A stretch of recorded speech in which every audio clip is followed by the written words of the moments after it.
Assalamualaikum warahmatullahi wabarakatuh. Kembali lagi di Prima TV. Kali ini kita ngobrol bareng Bang Ray Rangkuti, pemerhati demokrasi, pengamat politik dari Lingkar Madani. Assalamualaikum Bang Rai, Waalaikumsalam. gimana kabar Bang? Alhamdulillah baik hari ini. Alhamdulillah. Bang, aku kali ini pengen ngobrol-ngobrol nih sama Bang. Kali ini di podcast Prima TV kita pengen bedah lebih jauh lagi Bang, pengen tahu lebih banyak dari pandangan para ahli, dari pandangan para pakar, pemerhati politik, pemerhati demokrasi tentang kondisi ekonomi, politik, dan demokrasi menuju pemilu yang akan datang nih Bang, menuju pemilu 2024. Nah, Hmm. kemarin beberapa waktu yang lalu sempat juga Abang sampaikan di FGD yang dibuat oleh lembaga survei Aksara Research and Consulting ya Bang. Kita Hmm. baca juga di media bahwasanya di situ banyak catatan dari Abang sebagai pemerhati demokrasi, pemerhati pemilu, bahwasanya pemilu 2024 kalau tidak jurdil maka tidak akan melahirkan pemerintahan yang bersih. Nah, kira-kira menurut Abang gimana tuh Bang? Iya, itu kan apa namanya itu ya, premis yang berlaku secara universal kan. Bahwa Hmm. pemilu yang tidak jurdil itu nggak akan melahirkan pemimpin yang bersih gitu, nggak akan melahirkan Benar. pemimpin yang demokratik gitu. Itu adigium Ah, universal ya di mana-mana menurut saya hmm. itu. Nah, oleh karena itu kewajiban kita semua bukan hanya sebagai penyelenggara ya, apalagi Hmm. peserta gitu, tapi seluruh warga negara dalam semua kapasitas dirinya itu untuk memastikan bahwa pelaksanaan pemilu ini dapat dilangsungkan dengan baik ya, dalam pengertian yaitu tadi prinsip-prinsip utilitas itu dipenuhi dengan sebaiknya gitu. Karena Hmm. dengan cara begitulah ya siapapun nanti pemerintahnya atau presidennya yang terpilih itu akan jauh lebih bertanggung jawab, akuntabel, dan aspiratif, dan dengan sendirinya akan jauh lebih transparan gitu. Oke. Tapi sekarang Bang, kira-kira menurut Abang kualitas pemilu dan demokrasi di Indonesia itu gimana Bang? Makin bagus atau mengkhawatirkan Bang? Ya, ya jelas ini agak mengkhawatirkan ya. Saya kira sejak 2004 saya sendiri kali pertama agak mengkhawatirkan pelaksanaan pemilu 2024 ini gitu. Jadi setelah 20 tahun lah ya kita itu, Hmm. ini kali pertama saya agak khawatir betul soal jurdilitas pelaksanaan pemilu gitu. Nah, kenapa kekhawatiran itu muncul? Kalau sebelum-sebelumnya jurdilitas itu saya khawatirnya itu muncul dari luar gitu, merupakan Hmm. tekanan ya, permainan katakanlah misalnya kekuasaan, bla bla dan seterusnya itu gitu. Ya. Nah sekarang kekhawatiran saya itu muncul karena dari internal KPU-nya sendiri, internal Bawaslu-nya sendiri gitu. Hmm. Saya khawatir proses jurdilitas ini agak sulit, agak apa namanya itu, agak terancam gitu, karena kita melihat umumnya saat ini penyelenggara pemilu berada dalam kondisi di mana independensi dan juga eh, kemandiriannya itu agak diragukan gitu. Apa yang Abang lihat Bang? Ya pertama Independensi yang tentu diragukan. kalau di tingkat nasional kan sudah berulang kali kita sebut ya, Hmm. banyaknya aturan-aturan yang semestinya diharapkan lebih mendukung proses penguatan demokrasi malah dibonsai oleh KPU dan Bawaslu gitu. Sebut Hmm. saja ya soal pemaknaan 30% perempuan, Hmm. penghapusan keharusan bacalek-bacalek untuk melaporkan LHKPN mereka, dan Hmm. hilangnya ketentuan LPSDK di dalam tahapan pelaksanaan kampanye Apa? gitu. Nah itu setidaknya tiga hal itu yang Hmm. menandakan eh, kemandirian, independensi dari penyelenggara pemilu kita ini agak diragukan gitu. Terakhir Hmm. adalah putusan Bawaslu terkait dengan penambahan jumlah caleg ya di Caleg. Kalimantan Timur seingat saya gitu, yang dinyatakan bersalah oleh KPU, oleh Bawaslu, melanggar oleh Bawaslu, tapi eh, keputusannya sendiri nggak dibatalkan gitu. Kan aneh juga. Hmm. Itu keputusan Ya. yang dinyatakan melanggar, tidak sesuai dengan aturan, tapi dibiarkan oleh Bawaslu dan uniknya si KPU-nya kena sanksi gitu. Nah kan kalau akhirnya kemudian keputusannya dibiarkan dibolehkan, ngapain disanksi? Kan mestinya nggak boleh Ambigu juga. disanksi. Itu Iya. kan aneh. Nah, itu kan aneh gitu. Jadi kalau orangnya kena sanksi, kemudian putusannya dianggap apa namanya, melanggar aturan, ya itu harus dikoreksi. Itulah fungsi Bawaslu gitu.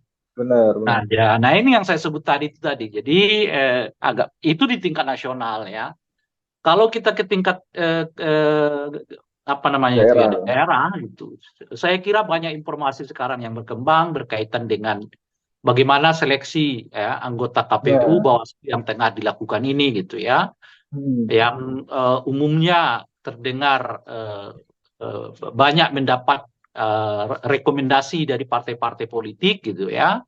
Bahkan ya ada yang kita dengar, ya ini dengar ya, Hmm. jadi misalnya sudah mulai main uang gitu loh kira-kira tuh. Hmm. Nah, oleh karena itulah mungkin dalam beberapa waktu ke depan ya kita mendesak KPK juga untuk memelototin ya proses ini, Ya. karena saya sendiri sih belum verifikasi ya, tetapi sekedar Hmm. informasi udah beberapa saya dengar gitu Hmm. kejadian-kejadian seperti ini gitu. Jadi karena calon-calon ini melihat keputusan untuk didukung atau nggak didukung itu ada di tangan partai gitu. Nah sekarang mereka mendekat Hmm. ke partai. Nah partai-partai ini kemudian ya seperti biasalah ya kan Hmm. apa namanya itu jual rekomendasi lah ibaratnya itu. Iya. Nah, saya belum bisa menyatakan ini benar atau tidak ya, terbukti atau tidak karena saya sendiri belum melaksanakan verifikasinya. Tetapi sebagai informasi saya sudah mendengar itu berulang-ulang gitu. Dan banyak Nah, ya, Bang. oh ya, udah beberapa Hmm. tempat lah ya yang main duit ya, macam-macam gitu. Hmm. Nah, itu sekarang ini pindah gitu loh, Pak. Pindah apa namanya itu ya, eh, pusarannya bukan lagi benar-benar di civil society, bukan lagi benar-benar di KPU Bawaslu, tapi kelihatan pindah ke partai politik. Partai politik kelihatan punya daya jangkau yang begitu kuat ya untuk menentukan siapa yang akan jadi anggota KPU Bawaslu di tingkat daerah itu gitu. Hmm. Nah, kalau udah begitu itu ya artinya kan nggak berlebihan apa yang saya sebut berulang kali bahwa penyelenggara pemilu ini lebih lebih tepat dilihat sebagai perpanjangan tangan ya kan Komisi Partai 2 kan politik. istilah saya Iya. gitu kan, dan terlalu berlebihan, dan apa yang saya sebut di FGD kita kemarin itu waktu demi waktu ya makin memperkuat apa yang saya Hmm. sampaikan itu kan temuan-temuannya gitu. Hmm. Nah, jadi justru yang kita hadapi saat ini, yang kita lihat sekarang adalah penguatan materi eh, kesimpulan yang saya sebut itu tadi. Jadi Komisi 2 apa Bawaslu, KPU dan DKPP ya, nggak lebih dari perpanjangan tangan Komisi 2 gitu. Nah, apa Hmm. akibatnya? Ya akibatnya mungkin akan ada kelihatan nanti di masa kampanye pencoblosan dan penghitungan suara gitu. Hmm. Nah, kalau sekarang sih karena masih berhubungan dengan pembuatan materi apa aturan gitu, mungkin partai-partainya masih bersatu ya, karena kepentingan Ya, mereka mungkin sama, masih bagaimana sama aturan nih. ini ya lebih menguntungkan mereka gitu. Tapi kalau udah masuk masa kampanye, pencoblosan, penghitungan suara itu sifatnya udah individual kan, baik Hmm. individual partai maupun individual caleg gitu. Calegnya. Nah, di situ Betul. mungkin akan kelihatan nanti bagaimana ya kesanggupan ya kenetralitas, bukan netralitas sih, independensi dan kemandirian Independensi. ya KPU dan Bawaslu itu bisa kita akan lihat yang dengan sesungguhnya akan diuji gitu. Nah, Hmm. apakah mereka mampu ya mengelola berbagai kepentingan ya, bukan konflik, berbagai kepentingan yang muncul di kalangan peserta pemilu, baik yang bersifat individual maupun yang bersifat partai politik ini gitu. Hmm. Nah, saya khawatirnya di situ, meskipun tentu kita berharap nggak akan terjadi, dan oleh karena itulah saya sendiri agak getol teriak soal ini sekarang gitu di Hmm. banyak tempat tuh. Saya tetap Iya. ingatkan ini agak mengkhawatirkan soal independensi dan kemandirian penyelenggara pemilu ini, bukan apa-apa, tujuannya ya untuk mengingatkan mereka karena Betul, udah betul. terlalu kasat mata gitu loh Pak. Jangankan Betul. saya itu kan, kita ketemu dengan orang pun ya sama pandangannya gitu Jadi loh, kurang lebih udah gitu. tahu Jadi sama soal tahu jadinya bang ya. iya, bahkan di beberapa penyelenggara pemilu, bahkan di beberapa peserta pemilu lah gitu. Mereka juga mencium aroma itu gitu, betapa kuat Hmm. apa namanya itu ya, warna partai politik di dalam struktur Hmm. penyelenggara pemilu kita yang sekarang ini gitu. Iya. Jadi itu bukan pandangan saya, ternyata itu udah agak agak umum saya dengar, saya Hmm. jumpai orang yang merasa situasi itu sama gitu, pandangan Iya. itu sama gitu. Jadi kayak udah ada kuota-kuotanya bang ya. Yang Ah, warna iya, ini kuat-kuatan berapa aja, kursi jadi komisioner gitu kan. enggak kuat-kuatan aja gitu loh Pak. Heeh. Nah, misalnya kalau partai politik tertentu yang kuat di satu daerah tertentu, mungkin suara Betul. dia jauh lebih kuat untuk menentukan siapa yang akan jadi penyelenggara pemilu gitu. Hmm, hmm. Hmm. Jadi pemain yang menentukan siapa wasitnya gitu ya. Sekarang sudah begitu, dan oleh karena itu saya kira ya ke depan itu ya perlu kita revisi undang-undang penyelenggara pemilu ini. Hmm. Nah, khususnya soal gimana ya caranya ini agar kalau kita nggak hentikan ini, menurut saya agak sulit dihentikan. Ke depan ini mungkin trennya akan begitu. Hmm, hmm. Gitu. Di mana penyelenggara pemilunya itu akan lebih banyak titipan partai politik gitu, atau Ya. titipan penguasa di daerah-daerah itu gitu. Ini tren yang menurut saya bakal terjadi. Karena apa gitu? Karena peserta pemilu, penyelenggara pemilunya juga masuk ke struktur itu memang mungkin tidak lagi didasarkan pada keinginan mengawal demokrasi gitu loh Pak. Hmm. Lebih karena ya apa ya, mungkin cari status, cari apa namanya, kehidupan ya, Gitu. penghidupan gitu. Iya. Jadi nggak murni lagi semata-mata karena memang ingin berpartisipasi memastikan ya satu penyelenggaraan pemilu yang demokratik gitu. Karena kalau kita Hmm. dengar ya berbagai informasi itu, lagi-lagi itu informasi, saya tidak tahu benar atau tidaknya, saya belum verifikasi. Karena ini nggak, yang aktif ini kan peserta kan, gitu loh. Iya. Nyari siapa kira-kira yang Bakal memungkinkan jadi mereka pelanjutnya. ya untuk mendapatkan semacam rekomendasi lah gitu. Hmm. Hmm. Nah disitulah ketemu kan, ketemunya dengan elit-elit partai gitu. Nah elit-elit Hmm. partai ini tentu ya selain menginginkan agar suara mereka itu dipastikan aman, gitu, tapi juga administrasinya harus jalan kan. Aku jadi ingat yang omongan abang waktu itu bang. Abang bilang petugas partai itu bukan lagi di legislatif dan eksekutif. Di penyelenggara pemilu juga ada petugas partai jadi. Ah, iya itu yang kan Bahkan itu. dalam, makanya saya katakan menjadi kalau kita kenal dahulu istilah petugas partai itu artinya ke eksekutif legislatif, ke penyelenggara pemilu juga ada petugasnya. Juga ada Lebih tepatnya soalnya. saya sebut sebagai petugas Komisi 2 gitu. Tapi bang, Dan menurut apa yang abang saya nih. sebutkan beberapa bulan yang lalu, itu yang saya Hmm. sebut hari demi hari makin kuat kok tensinya gitu. Bukannya Ya, berkurang sebenarnya, bukannya jadi atensi, betul. ini malah lebih vulgar menurut saya.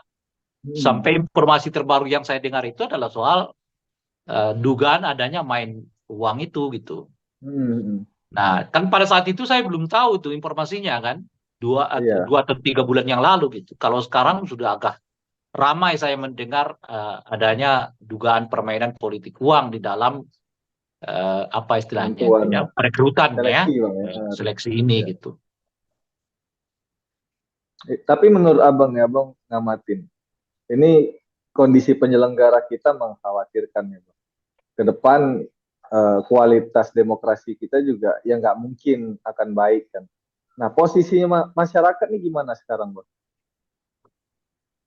Ya kalau masyarakat kita kan dari dulu sebetulnya nggak belajar dari elit politik ya gitu, Hmm. nggak juga terdidik karena sikap-sikap partai gitu. Hmm. Mereka yang mendidik di mereka sendiri gitu.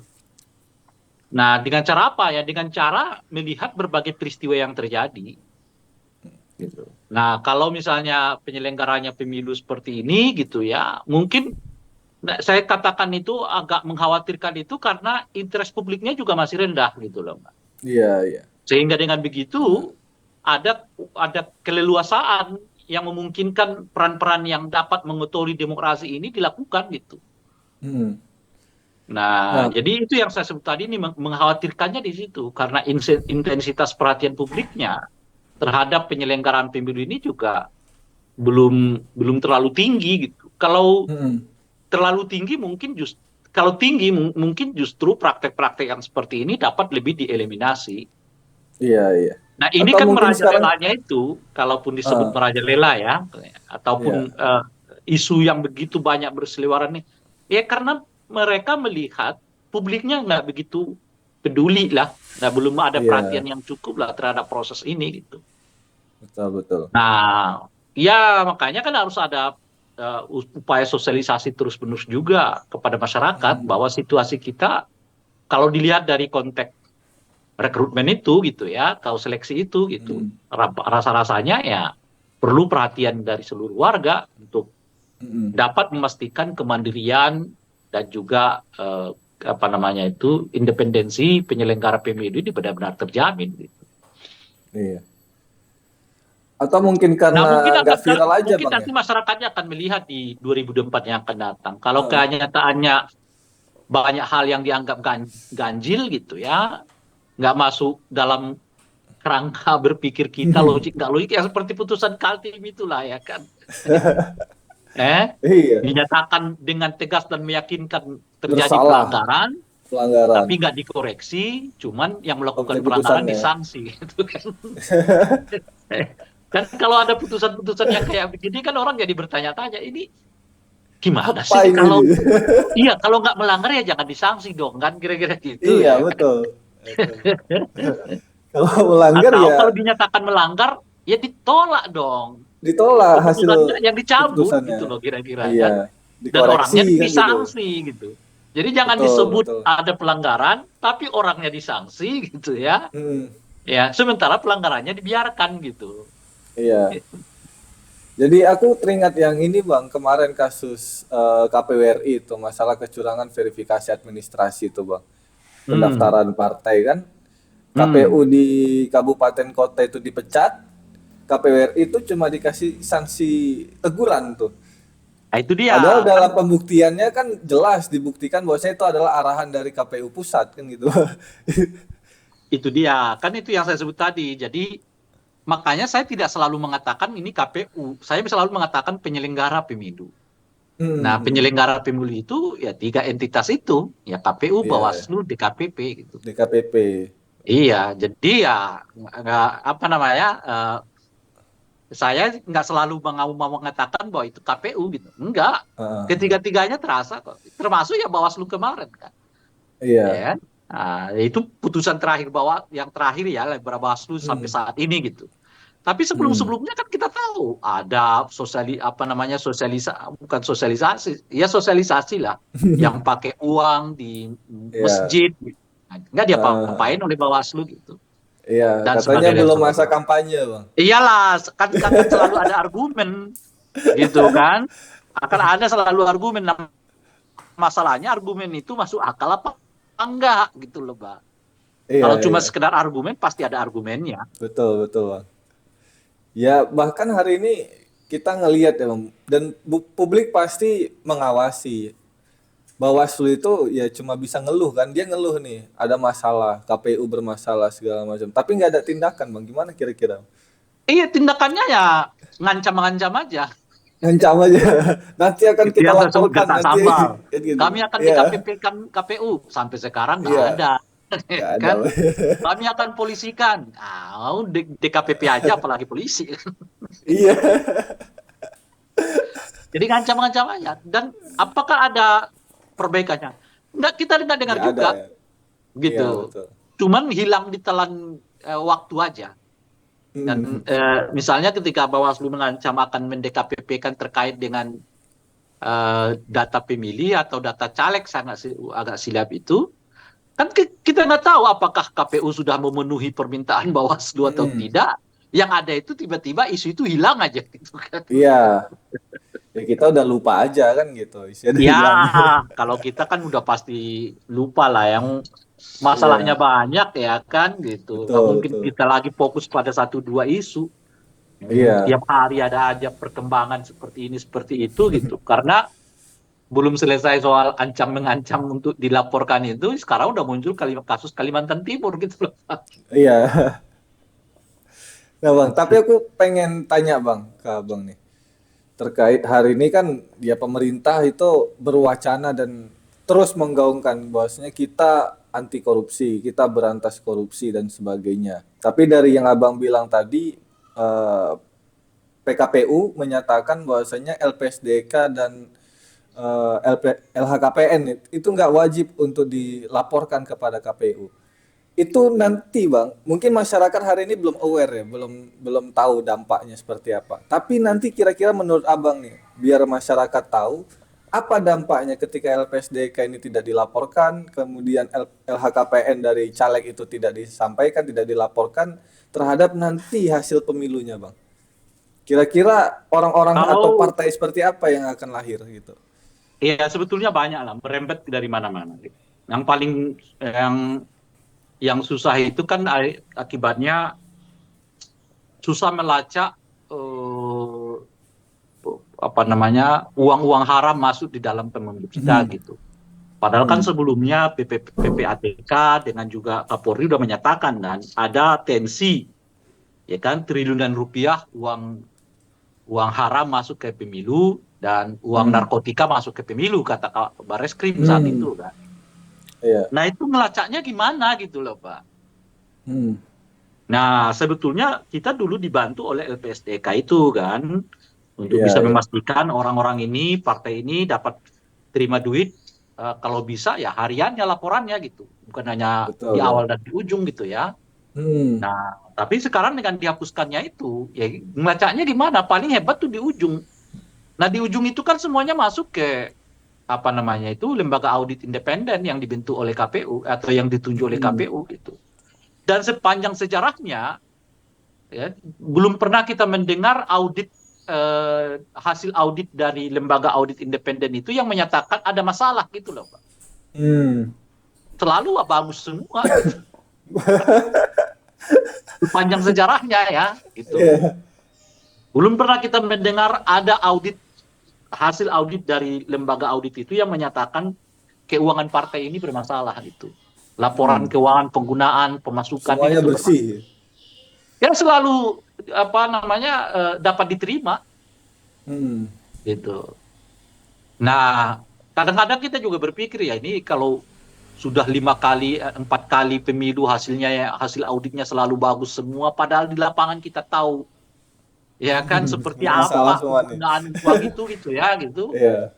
Ya kita juga lama-lama berpikir juga ini memang audit-audit kayak begini masih perlu nggak gitu loh Pak. Jadi banyak hal sebetulnya yang kita buat ini yang Iya. hasilnya nggak maksimal gitu loh Pak.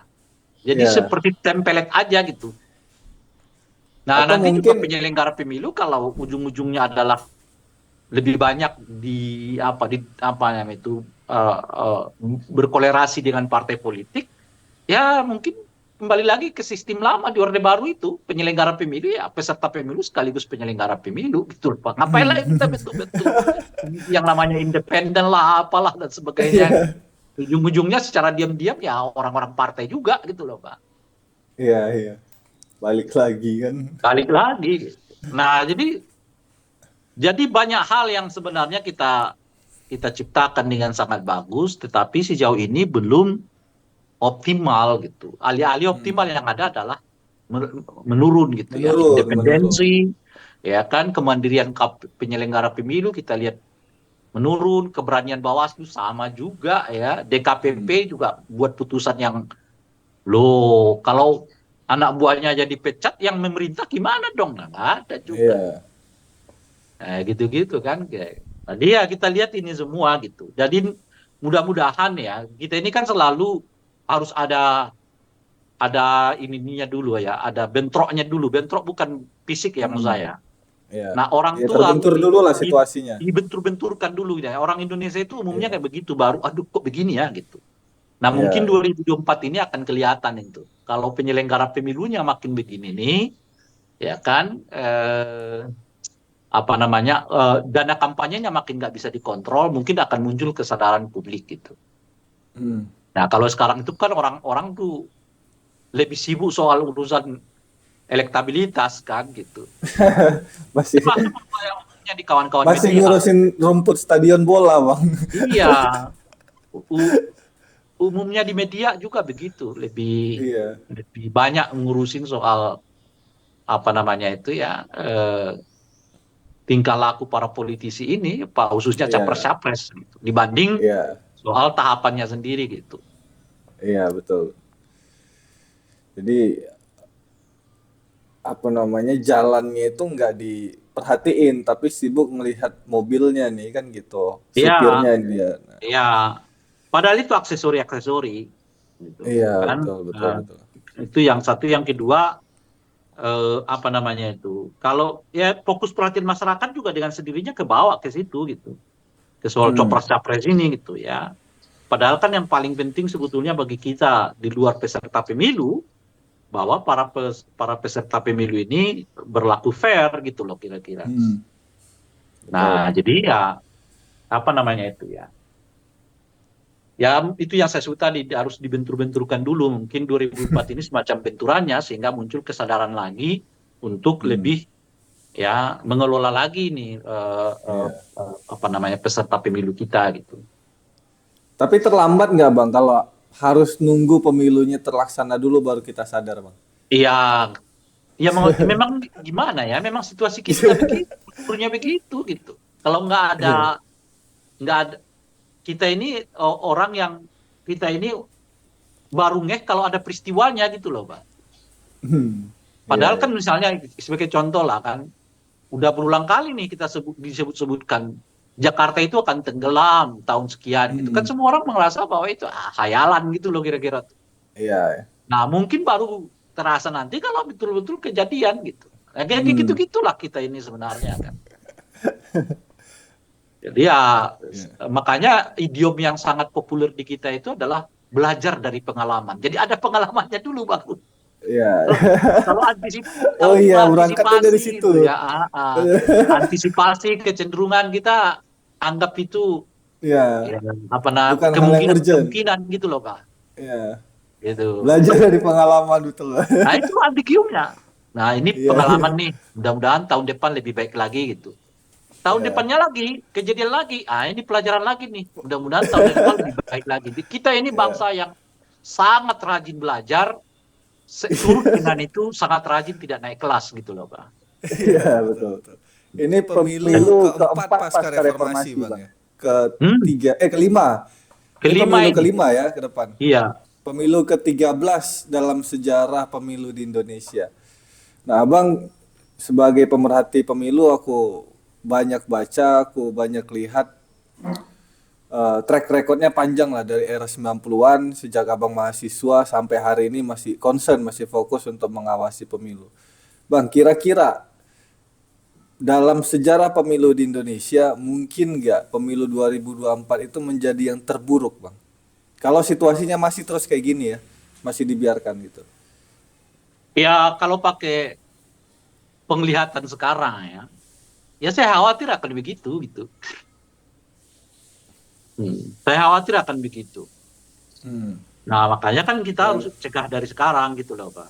Kalau kita ya, lihat gejala-gejalanya, kan kita tadi diskusikan di awal kan, ya.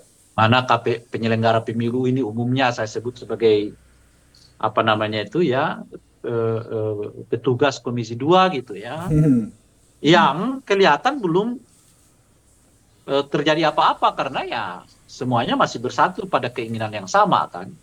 Iya. Nanti kalau udah mulai tahapan kampanye, pemungutan dan penghitungan suara, baru kan kelihatan tuh, karena eh, udah sifatnya individual kan, baik partai maupun Iya. caleg-calegnya. Hmm. Nah, makanya sebelum itu sampai, nah, saya sendiri ya saya kira dalam sebulan inilah khususnya, atau udah udah mulai teriak-teriak di mana-mana, hei KPU, hei Bawaslu, Iya, ayo iya. kemandiriannya di mana, independensinya di Betul. mana. Kemudian apa namanya itu, eh, eh, ya itu tadi kemandirian independensi, Iya. tunjukkan dong. Muncullah Betul. kasus Kaltim, ya kan? Itu dia. Dan Iya. rame tuh bang, rame banget tuh. Itu. Iya, enggak, saya nggak tahu ya. Tapi menurutmu masuk logika nggak sih gitu loh? Gimana menjelaskannya gitu? Mengapa putusannya tetap diterima meskipun dinyatakan melanggar aturan dan orangnya disanksi gitu? Iya, kalau abang Ah, tanya ke aku bang, kita sendiri di Prima itu udah mengalami duluan bang. Gitu. KPU dinyatakan bersalah kan gitu. Tapi keputusannya tidak dirubah sama KPU bang. Dan Prima jadi eh, korban sampai hari ini kan itu gitu. dia, itu dia. Ya, Mestinya kita kalau sudah keputusannya ingatkan. dinyatakan bersalah, ya putusannya itu harus dianulir, Iya, gitu. harus dikoreksi kan gitu. Harus Dikoreksi dikoreksi, dulu. bukan dibiarkan, Betul. gitu loh. Nah, kalau begitu, bagaimana kalau partai yang lain melakukannya? Mm-mm. Jadi dia serahkan aja eh, apa caleg baru gitu kan, sebagai Mm-mm. tambahan gitu. Di Iya. dapil-dapil di mana dia masih kosong, masih sedikit kan. Gitu. Mm-mm. Lalu diterima oleh KPU. Itu melanggar lagi, tapi boleh gitu loh. Jadi apa namanya pelanggaran yang dibolehkan gitu. Apa ya istilahnya? Yang nggak gue ngerti juga. Apa ya istilah yang tepat ya? Itu perlu dicari kayaknya bang istilah yang tepat biar Iya, gampang apa namanya sosialisasi ini? di masyarakat. Pelanggaran yang nggak tahu lah namanya itu apa tuh. Mungkin dia kategorinya ini bang kayak apa namanya eh ber, berdosa atau apa ya? Allah nggak senang, tapi ya udah boleh gitu. Iya, tapi Itu. jangan sebut melanggar gitu loh. Iya. Kan mereka menyebut itu melanggar aturan gitu. Heeh. Betul betul. Nah, mungkin cari bahasa yang lain itu. Jangan disebut melanggar aturan. Ya kalau melanggar aturan dia harus Iya dikoreksi.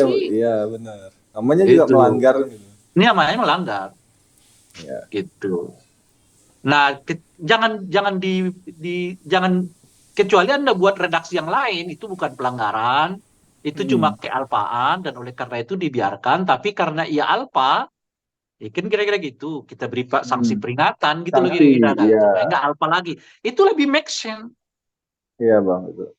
lebih masuk akal kan gitu. Hmm. Ketimbang melanggar dinyatakan Melanggar, nggak pelanggaran. dikoreksi, lalu diberi sanksi, sanksinya ringan pula ya kan. Hmm. Betul. Cuma sanksi teguran gitu kan. Ya, apalagi ini juga jadi perhatian khusus ya Bang di tengah masyarakat karena ada pemberitaan, ada laporan bahwasanya partai-partai politik kemarin itu yang dinyatakan lolos sebagai peserta ketika mengajukan DCS Bang. Yang lolos verifikasi di DCS itu sangat minim Bang, cuma sekitar 18% kalau aku nggak salah. Aku Nah, sudah buat itu pernyataan soal itu, Pak. Saya mengatakan, saya sendiri masih bisa memaklumi.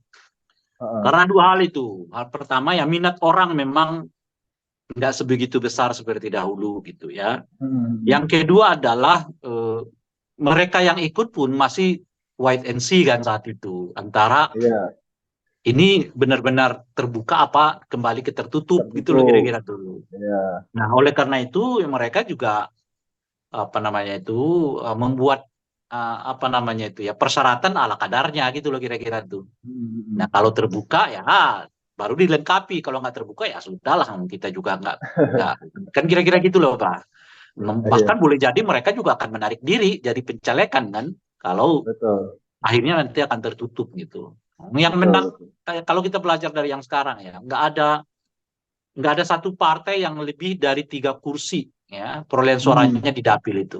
iya, Artinya iya, kan potensial menangnya itu nggak lebih dari nomor urut 3 gitu. Nomor urut keempat tuh betul. hanya pendamping aja gitu ya, pelapis lah ibaratnya gitu. Latih.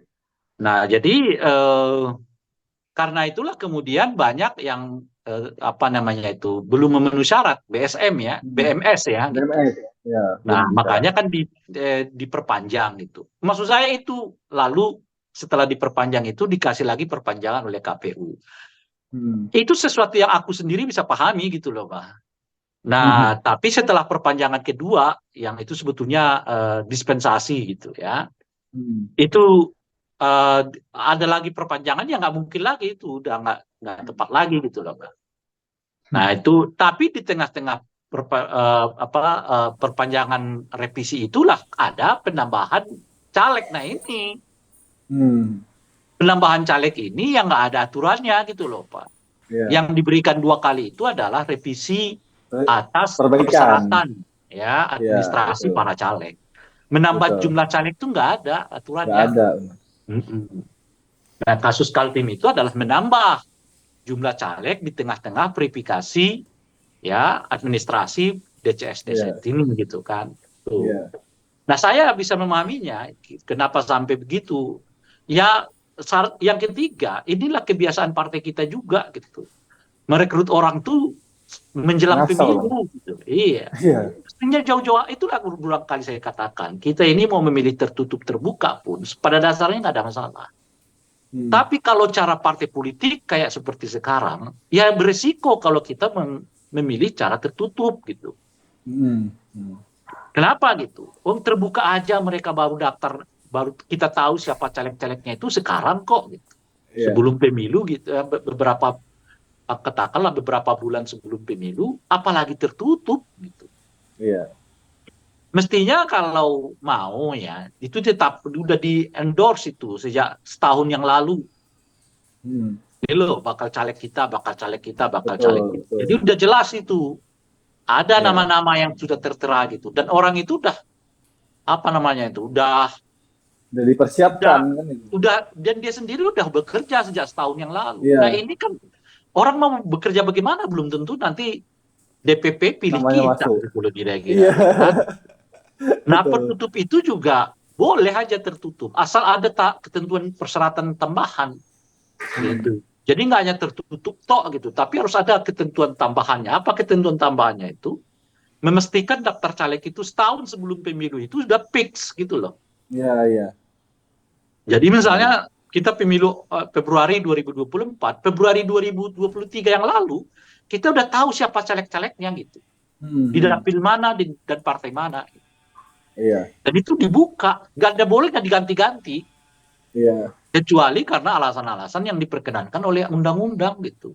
Misalnya ada meninggal atau pindah partai gitu. Iya. Kan boleh diganti kalau kayak gitu. Betul, betul. Tapi kalau nggak ada alasan-alasan karena senang nggak senang ketua partai, nggak bisa dia diganti. Karena pada dasarnya yang memilih dia untuk ikut di dapil itu adalah masyarakat di situ. Itu asumsinya tentu ya. Partai hanya memfasilitasi dia dengan rakyat supaya yang bersangkutan bisa duduk di parlemen. Itu asumsinya gitu. Makanya kalau kita mau pakai tertutup pun tidak ada masalah. Tidak ada masalah Bang ya. Tapi kita kalau kita pakai tertutup dengan kultur partai politik yang tertutup gitu loh Pak. Betul. Wah, kita sih kelipat 2 kali gitu loh partinya. Partainya udah tertutup, sistemnya tertutup. Betul. Nah, sekarang ini. Nah, partai juga ada situasi kayak begitu. Baru sibuknya seminggu sebelum pendaftaran DCS. Gitu. Bukan sibuk jauh-jauh hari gitu loh Pak. Bukan sibuk ngerayu orang, yang dorong orang, ya kan, ngajak orang untuk masuk partai. Gitu. Mestinya mereka sibuk dari lalu diikat gitu. Besertaan dengan itu harus ada pelatihan-pelatihan di internal partai. Ini kan tidak. Banyak caleg-caleg itu yang bahkan mungkin mengenal partainya ini apapun dia belum tentu dia tahu gitu loh. Misi-misi partainya apa dia belum tentu tahu. Betul. Kan? Bahkan partai-partai itu ini Bang, persyaratan mereka yang siapin Bang. Jadi caleg itu nggak tahu apa-apa gitu kan. Itu dia. Iya Bang. Apa namanya? Itu dia. SKCK-nya gitu kan.